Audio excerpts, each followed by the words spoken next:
One of the questions that I got asked in the comment section, I do read them, by the way, it was, why don't game developers talk about wokeness some more?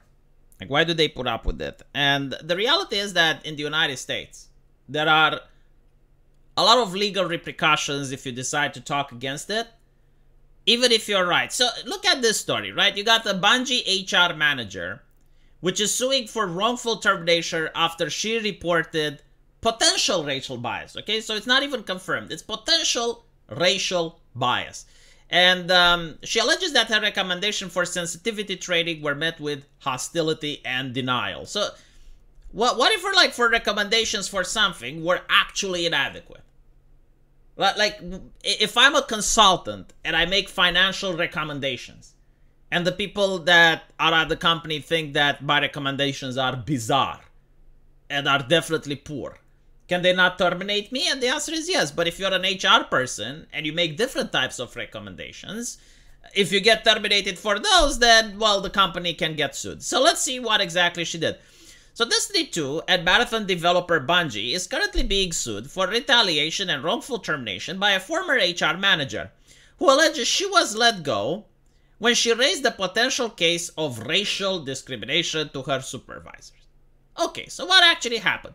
In a complaint filed earlier this year in the state of Washington, she says that she was hired by Bungie as an HR manager, coming into the job with over a decade of experience. Wow. Like, what does that mean? Like, an HR manager that's experienced? Like, what does it do? Huh? Does it work 4 hours a day instead of 2? Like, does he write 2 emails rather than 1? Like, what does an HR... Anyway, whatever. Just a few months into her employment, she says that she was instructed to investigate the performance of a particular employee, which we're going to refer as James Smith. But when she sat down and spoke with Smith, he allegedly pointed out that he was the only black employee on a team of 50 individuals and expressed that he felt he was being singled out and racially targeted by his supervisors. So I want you to understand what's happening, right? Like, she is told to investigate the case of an employee who is underperforming. So when talking with the guy, he doesn't deny that he is underperforming or anything like that. He just pulls the race card. Like, that's it. Let's assume, for the sake of the argument, that he was underperforming. Is proving the race card enough? Well, apparently, according to her, it was. So now, she suggests that James Smith's supervisor receives diversity training. Again, like imagine this. No, I just want you to imagine this bewildering scenario that my Romanian brain just cannot fucking comprehend. If you have a company and you hire 10 people, and one of those people is underperforming, like, let's assume that this is the case, like, they're legitimately underperforming, right? So you ask the HR lady, like, can you see what the fuck is going on? And the HR lady says, well, the guy says that he's black. So now you gotta go to racial sensitivity training. Like, what the fuck does that have to do with his performance, though? Like, what? Do you not see the issue? Like, if this guy was a white person, do you think he could pull the race card in the same manner? If this would have taken place in China, let's imagine that this company, Bungie, was in China. China doesn't have diversity offices, by the way. For some reason, I don't know why. Like, how do their companies manage to do it? But anyway, right, so if in China, a Chinese person is underperforming, do you honestly think that they can pull the race card? And this is why wokeness is so deeply rooted, systemically rooted in American entertainment companies. You cannot fire these individuals. Even if they're underperforming, whenever you fire one of them, they can pull the gender card, the race card, the sexual orientation card. Like, you can literally be a cisgender straight white man and you can identify as non-binary, and when you're fired for underperforming, you can say that you're being fired for being discriminated against based on gender issues.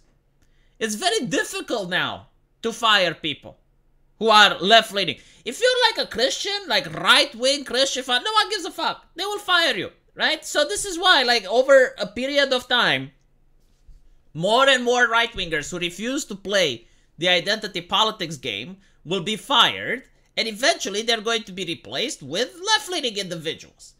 And those can't be fired, or if they get fired, they're being fired very difficultly.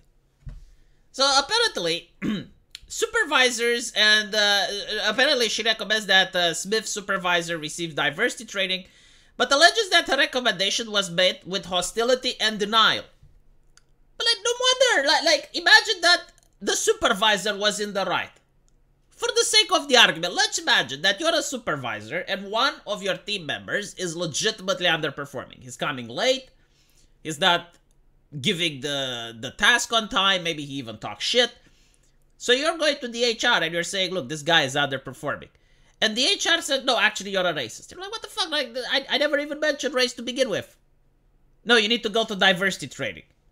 And then you're like, look, this HR lady has to go. Like, and then she's like, you fired me because you met my recommendation with hostility and denial. Like, imagine you go to a doctor and you complained that you stubbed your toe and it hurts. And the doctor says, yeah, okay, we need to amputate the foot.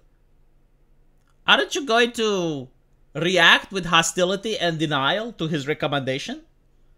Like, why is it that other professions, when they say dumb shit, it is acceptable to act with hostility and denial?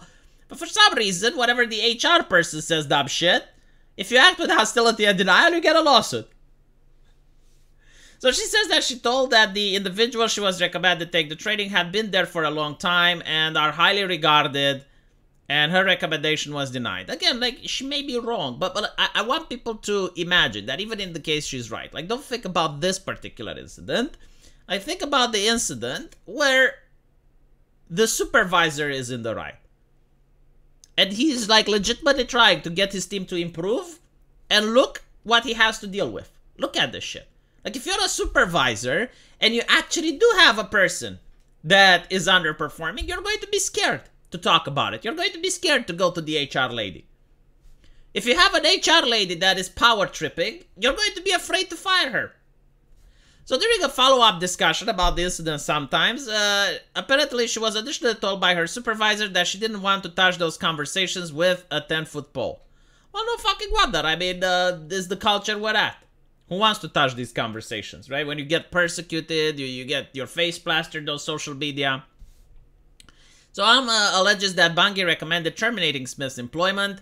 Says she disagreed, saying this would be racial bias, and in September approached Bungie's Director of Equity and Inclusion for advice. And he suggested that terminating Smith would be too risky considering the evidence, and advised a written warning to be given to Smith instead. However, she alleges that her supervisors became extremely angry at her for having reached out to Benjamin and gave her a written warning over email. Apparently, her supervisor also called Benjamin to apologize for approaching her, supposedly telling Benjamin that she didn't want her to think that she was a racist. Like, look at all this nonsense discussions that shouldn't even fucking take place at the workplace. Like, how does Romania and China and other places like India manages to operate their companies without this nonsense? Like, your company is named Bungie. The only thing that you should be talking about is how do you make games? How do you improve your games? How do you milk your customer of money? How do you hire psychologists to make the customer pay for microtransactions? And maybe, you know, just maybe get some customer feedback on how to improve your games. That's it. You shouldn't actually be discussing this nonsense. Like, this is politics. This should be discussed in the Senate. You know, like, oh, the racial blood this and racial that and blah, blah, blah, blah, blah. Why you do this? And by the way, this is why a lot of people ask, like, why is it that it's very difficult to get rid of wokeness and you don't have, like, developers talking about woke? It's because of this. Like, they would rather shut up. So when you have, like, Dungeons and Dragons saying, oh, we're going to remove druids from the game. Okay. Yeah, it's kind of like that. Oh, we're going to make orcs not be an evil race and dark elves out of here. Okay. We're going to remove sexist jokes. So like, oh, alright. Sure. Just give me the paycheck. That's the mentality. And the sadness part is that you get to see how these people just collect more and more power. They are completely detached. Like, do you think this HR lady even cares about what gamers think and like what they enjoy in Bungie games? I doubt it. She's probably incredibly disconnected from the product. You know, it would be even surprising if she knows what product they're making. So, like, when these individuals have all the power and they're treated like actual royalty at the company, don't be surprised when gamers are not buying the product. And when they're not buying the product, sales go down. When sales go down, people get fired. But it is what it is. Let me know what you guys think, and as usual, I will see you in the comment section. Take care.